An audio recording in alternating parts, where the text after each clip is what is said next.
നമ്മൾ മനസ്സിലാക്കേണ്ടത് 2024 പൊതു തെരഞ്ഞെടുപ്പ് കൃത്യമായും തൃശ്ശൂർ ജില്ലയിൽ അടയാളപ്പെടുത്തിയത് കരുവന്നൂർ ബാങ്കുമായി ബന്ധപ്പെട്ട് CPM നടത്തിയിട്ടുള്ള തീവട്ടിക്കൊള്ള. ആ തീവട്ടിക്കൊള്ളയ്ക്ക് ജനങ്ങൾ CPMൻ്റെ കരണത്ത് കൊടുത്ത മറുപടിയാണ് ഇന്ന് കേന്ദ്ര ടൂറിസം മന്ത്രിയായിട്ടിരിക്കുന്ന ശ്രീ സുരേഷ് ഗോപി എന്ന് ആദ്യമേ തന്നെ പ്രിയപ്പെട്ട സുഹൃത്തിനെ ഞാൻ ഓർമ്മിപ്പിക്കുക. കാരണം BJP 3ാം സ്ഥാനത്തേക്ക് പോകും എന്ന് പറഞ്ഞൊരു സ്ഥലത്ത് അദ്ദേഹം നടന്ന കരുവന്നൂരിലെ സാധാരണക്കാരന് വേണ്ടിയിട്ട് അദ്ദേഹം നടന്നപ്പോൾ കളിയാക്കിയ 2 മുന്നണികളോടും കൃത്യമായി കരുവന്നൂരിലെ ജനങ്ങൾ കൃത്യമായൊരു മറുപടി പറഞ്ഞു. ആ മറുപടി നിങ്ങളുടെ പ്രീണന രാഷ്ട്രീയത്തിനും നിങ്ങളുടെ ഈ അഴിമതി രാഷ്ട്രീയത്തിനും അപ്പുറത്ത് ഞങ്ങളെ ചേർത്ത് പിടിക്കാൻ ഒരാളുണ്ടെങ്കിൽ ഞങ്ങൾ അയാൾക്കൊപ്പം നിൽക്കാൻ തയ്യാറാണ് എന്ന് പറഞ്ഞുകൊണ്ട് കൃത്യമായി അദ്ദേഹത്തിന് പിന്നിൽ തൃശ്ശൂരിലെ കരുവന്നൂരിലെ ഈ ജനത അണിനിരക്കുന്നതാണ് നമ്മൾ കണ്ടത്. പിന്നെ രാഷ്ട്രീയമായി ഇപ്പോൾ ശ്രീ രാജേഷ് അദ്ദേഹത്തിന് അത് പറയാതെ പോകാൻ സാധിക്കില്ല. കാരണം അദ്ദേഹം ED ഇവിടെ സപ്പോർട്ട് ചെയ്താൽ അദ്ദേഹത്തിന് മറ്റു പല കാര്യങ്ങളിലും ഇവിടെ വന്നിരുന്ന് ED കുറ്റം പറയാൻ വേണ്ടി സാധിക്കില്ല. അപ്പോൾ എന്തായാലും ഒരു തലോടലും ഒരു തല്ലലും കൊണ്ട് മാത്രമേ അദ്ദേഹത്തിന് ഇത് കൊണ്ടുപോകാൻ സാധിക്കുള്ളൂ എന്ന് കൃത്യമായിട്ട് രാഷ്ട്രീയം വീക്ഷിക്കുന്ന ജനങ്ങൾക്ക് മനസ്സിലായിട്ടുണ്ട്. പക്ഷേ യാഥാർത്ഥ്യം പറയുമ്പോൾ അതിൽ പൊള്ളയായ ചില കാര്യങ്ങൾ കൂടി ചേർത്ത് വെച്ചുകൊണ്ട് തൻ്റെ രാഷ്ട്രീയത്തിനെയും തനിക്ക് വേണ്ടിയിട്ടുള്ള രാഷ്ട്രീയ പ്രവർത്തനത്തിനെയും ന്യായീകരിക്കാൻ ശ്രമിക്കുന്ന ഒരു പൊതുപ്രവർത്തകന് ചേർന്ന വസ്തുതയല്ല എന്ന് ഞാൻ അദ്ദേഹത്തെ വളരെ വിനയത്തോടു കൂടി ഓർമ്മിപ്പിക്കാൻ വേണ്ടിയിട്ട് ആഗ്രഹിക്കുകയാണ്. ഇതിനകത്ത് യഥാർത്ഥ വസ്തുത എന്താണ്? 300 കോടി രൂപയുടെ ഒരു വായ്പാ തട്ടിപ്പായി തുടങ്ങിയ ഈ വിഷയത്തിൽ ഇപ്പോൾ വന്ന് നിൽക്കുന്നത് എവിടെയാണ്? 300 കോടി രൂപയുടെ വായ്പാ തട്ടിപ്പ് എന്ന് പറഞ്ഞ് തുടങ്ങി ഇതിപ്പോൾ കള്ളപ്പണം വെളുപ്പിക്കൽ കേസ് വരെ എത്തി നിൽക്കുകയാണ്. നിങ്ങൾ ആദ്യം പറഞ്ഞത് ബിനാമി ലോൺ സമ്പാദിച്ചു എന്നാണ് പറയുന്നത്. ഇപ്പോൾ പാർട്ടിയെ പ്രതിയാക്കി എന്നൊക്കെയാണ് ഇവരുടെ വിഷമം. നമ്മൾ നോക്കുക 8 പൊതുപ്രവർത്തകരാണ്, 8 പേരാണ് രാഷ്ട്രീയ പ്രവർത്തകർ എന്നുള്ള നിലയിൽ ഇതിൽ പ്രതിയായിരിക്കുന്നത്. ആരൊക്കെയാണ് 8 പേർ?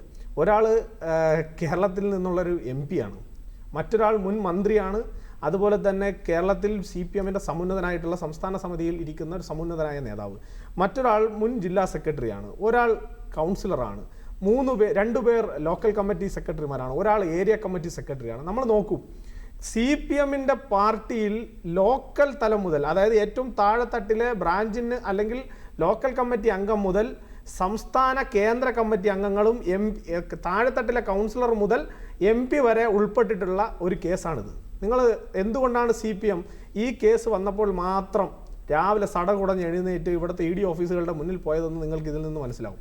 കാരണം CPM എന്ന് പറയുന്ന പാർട്ടി, ആ പാർട്ടി ഞാൻ 1-2 പോയിന്റുകൾ താങ്കളുടെ മുൻപാകെ വയ്ക്കാൻ വേണ്ടിയിട്ട് ആഗ്രഹിക്കുക. അതിൽ പ്രധാനപ്പെട്ടൊരു കാര്യം, ഇതിനകത്ത് ഈ കേസിൽ ആദ്യം ഇതിൽ പ്രതിയാക്കപ്പെട്ട ഈ കേസിലെ ബിജു കരീം അതുപോലെ തന്നെ സുനിൽ കുമാർ, ഇവർ 2 പേരും CPM സഹയാത്രികരാണ്. CPMൻ്റെ കരുവന്നൂർ ബാങ്കിൻ്റെ മുൻ മാനേജറും അതുപോലെ മുൻ സെക്രട്ടറിയുമാണ്. ഇവർ EDയോട് പറഞ്ഞതല്ല, 164 statement Ernakulam judicial first class മജിസ്ട്രേറ്റിന് മുന്നിൽ അവർ കൊടുത്തിട്ടുള്ള 164 സ്റ്റേറ്റ്മെൻറ്റിൻ്റെ അടിസ്ഥാനം, എന്നെക്കാളും അഡ്വക്കേറ്റ് ആയിട്ടുള്ള രാജേഷിന് അദ്ദേഹത്തിന് ഇത് മനസ്സിലാവും. കാരണം 164 സ്റ്റേറ്റ്മെൻറ്റ് നേരിട്ട് മജിസ്ട്രേറ്റിന് കൊടുക്കുന്ന സ്റ്റേറ്റ്മെൻറ്റാണ്. ആ സ്റ്റേറ്റ്മെൻറ്റ് പ്രകാരം അവർ തന്നെ പറയുന്നു, AC മൊയ്തീനും അതുപോലെ തന്നെ ഈ പറയുന്ന രാധാകൃഷ്ണൻ MP-യും അതുപോലെ തന്നെ ഈ പറയുന്ന അദ്ദേഹത്തിൻ്റെ പേര് രണ്ടാമതൊരു ജില്ലാ സെക്രട്ടറി അദ്ദേഹവും ഉൾപ്പെടെയുള്ളവർ ഇതിൽ ബിനാമി ലോണുകൾ കൊടുക്കുന്നതിനോടൊപ്പം അതിൽ നിന്ന് പണം വാങ്ങി CPMൻ്റെ ബിൽഡിംഗ് ഫണ്ട് എന്ന് പറഞ്ഞിട്ട് 9513 9513 എന്ന് പറയുന്ന കരുവന്നൂർ ബാങ്കിൽ തന്നെയുള്ള അക്കൗണ്ടിലേക്ക് ഈ ലോൺ കൊടുക്കുന്ന ആൾക്കാരിൽ നിന്ന് വാങ്ങുന്ന പണം CPMൻ്റെ ബിൽഡിംഗ് ഫണ്ട് എന്നുള്ള പേരിൽ അവിടെ തന്നെ നിക്ഷേപിക്കുന്നു, അല്ലെങ്കിൽ അവിടുത്തെ ഒരു അക്കൗണ്ടിൽ ഇടുന്നു. അങ്ങനെ നമ്മൾ കണക്ക് നോക്കിക്കഴിഞ്ഞാൽ ലക്ഷക്കണക്കിന് രൂപയാണ് CPMൻ്റെ പല പേരുകൾ, ഞാൻ വേണമെങ്കിൽ ആ പേരുകളൊക്കെ വായിച്ചു തരാം. എന്തുകൊണ്ടാണ് പാർട്ടി പ്രതിയായത് എന്ന് ഇവിടുത്തെ സഖാക്കന്മാർക്ക് മനസ്സിലാക്കാൻ വേണ്ടി മാത്രമാണ്. അതായത് CPMൻ്റെ ലോക്കൽ കമ്മിറ്റി ബിൽഡിംഗ് ഫണ്ട്, അതായത് 9513 എന്നാണ് അക്കൗണ്ട് നമ്പർ. അതുപോലെ തന്നെ വേറൊരു ബ്രാഞ്ച് കമ്മിറ്റിയുടെ പേരിൽ 8119 അതാണ് അക്കൗണ്ട് നമ്പർ. അതുപോലെ തന്നെ CPMൻ്റെ ഏരിയ കോൺഫറൻസ് സുവനീർ കമ്മിറ്റി. നിങ്ങളൊന്ന് ആലോചിക്കും, ഒരു തട്ടിപ്പ് നടത്തുന്നതിന് എന്തൊക്കെ തരത്തിലുള്ള ബുദ്ധിയാണ് ഈ CPM എന്ന് പറയുന്ന പാർട്ടിയും അതിനകത്ത് നിൽക്കുന്ന നേതാക്കൾ.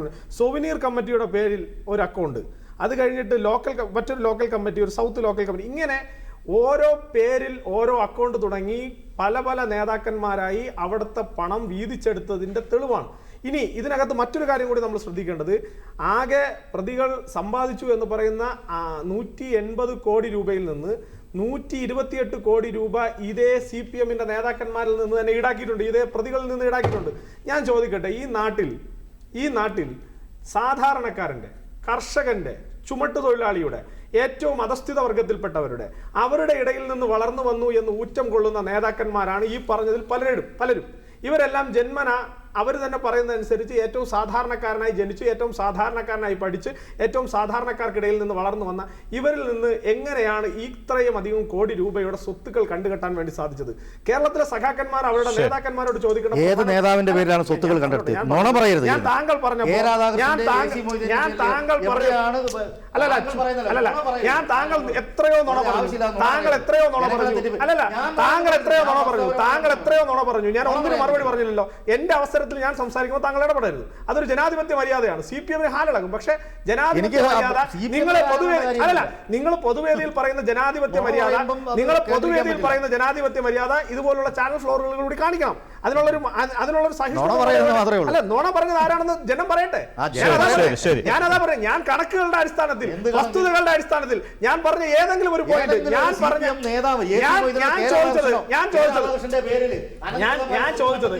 ഞാൻ ചോദിച്ചത് 180 കോടി രൂപ ഇതിലെ ആകെ പ്രതികൾ സമ്പാദിച്ചു എന്ന് കണ്ടെത്തിയിടത്ത് നിന്ന് 128 കോടി രൂപ തിരിച്ച് വസൂലാക്കിയിട്ടുണ്ട്, കണ്ടുകെട്ടിയിട്ടുണ്ട് എന്ന് ED കുറ്റപത്രത്തിൽ പറയുന്നു. നിങ്ങൾക്ക് ചലഞ്ച് ചെയ്യാൻ ധൈര്യമുണ്ടോ? നിങ്ങൾ ചലഞ്ച് ചെയ്യും. നിങ്ങൾ എൻ്റെ അടുത്തല്ല ചോദിക്കേണ്ടത്. നിങ്ങൾ ചലഞ്ച് ചെയ്ത് കുറ്റപത്രമാണ്. കുറ്റപത്രത്തിൽ കിട്ടിയിട്ടുള്ള റെക്കോർഡ്സാണ് ഞാൻ പറയുന്നത്. അപ്പൊ അത് കണ്ടെത്തിയത് പ്രതികളിൽ നിന്നാണെങ്കിൽ 83 പ്രതികൾ ഉണ്ടെങ്കിൽ ആ 83 പ്രതികളിൽ നിന്നല്ലാതെ മറ്റാരിൽ നിന്നാണ് ഈ പണം കണ്ടെത്തിയത് എങ്കിൽ നിങ്ങൾ പറയും. അപ്പോ കള്ളം നിങ്ങൾ പറഞ്ഞാൽ ഒരു 10 പ്രാവശ്യം കണ്ണടച്ചാൽ നിങ്ങൾക്ക് മാത്രമേ ഇരുട്ടാവുള്ളൂ, ഞങ്ങൾക്ക് ആർക്കും ഇരുട്ടാവില്ല. ഞങ്ങളൊക്കെ ഈ സൂര്യന് കീഴിൽ എല്ലാവരും. ഞാനൊരു ഒരു കാര്യം കൂടി ഞാൻ ഇതിനകത്ത് റിലവന്റ് ആയിട്ട് ഇപ്പൊ പറഞ്ഞ് ഞാൻ ഇതിനകത്ത് നിർത്താം.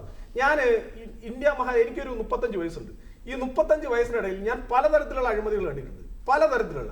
പക്ഷേ പാർട്ടി നേതാക്കന്മാർ നടത്തുന്നത് കണ്ടിട്ടുണ്ട്. പക്ഷെ പാർട്ടി തന്നെ ആസൂത്രണം ചെയ്ത്, നിങ്ങൾ ഇതിനകത്ത് പറയുന്ന 2-3 ഈ കുറ്റപത്രത്തിൽ പറയുന്ന 2-3 വാക്കുകൾ കൂടി കേൾക്കണം. അതായത് പാർട്ടിയുടെ പാർലമെന്ററി കമ്മിറ്റി. ഞാൻ ചോദിക്കട്ടെ, ഈ കരുവന്നൂർ സഹകരണ ബാങ്കിനകത്ത് എന്തിനാണ് പാർട്ടിയുടെ പാർലമെന്ററി ഫ്രാക്ഷൻ എന്ന് പറയുന്ന സംവിധാനം ഉണ്ടാകുന്നത്? എന്തിനാണ് പാർട്ടിയുടെ സബ് കമ്മിറ്റി? ഒരു ഭരണസമിതി നിലവിലിരിക്കുമ്പോൾ എന്തിനാണ് പാർട്ടിയുടെ ജില്ലാ കമ്മിറ്റി തീരുമാനിച്ച് പാർട്ടിയുടെ അവിടുത്തെ ഏരിയ കമ്മിറ്റി, ആ ജൂറിസ്ഡിക്ഷനകത്തുള്ള ഏരിയ കമ്മിറ്റികളുടെയും LC കമ്മിറ്റികളിൽ നിന്നും പ്രത്യേകമായി പാർട്ടി തീരുമാനിക്കുന്ന ആൾക്കാരെ വെച്ചിട്ട് എന്തിനാണ് ഒരു സബ് കമ്മിറ്റി? ആ സബ് കമ്മിറ്റി എന്തിനാണ് ഇത്തരത്തിലുള്ള ലോണുകളുടെ കാര്യത്തിൽ ഇടപെടുന്നത്? അവരെന്തിനാണ് ഈ ലോണുകൾ പാസ്സാക്കി കൊടുത്തതിന് ശേഷം ആയിരക്കണക്കിന് ലക്ഷക്കണക്കിന് രൂപ കൈക്കൂലിയായി വാങ്ങുന്നത്? അപ്പൊ ഇത് ചോദിക്കുമ്പോൾ CPM ഹാലിളകുന്നത് അവരുടെ മടിയിൽ കനമുള്ളത് കൊണ്ടാണ്. മടിയിൽ കനമുള്ളവൻ വഴിയിൽ ഇറങ്ങും ഭയക്കുക തന്നെ വേണം. സജീവൻ സാറേ, ഇവിടെ EDക്കെതിരെ CPM ശക്തമായ പ്രചാരണം നടത്തിക്കൊണ്ടിരിക്കുമ്പോഴാണ് കരുവന്നൂർ കേസിൽ മുതിർന്ന നേതാക്കളെ പ്രതികളാക്കി അന്തിമ കുറ്റപത്രം സമർപ്പിച്ചിരിക്കുന്നത്.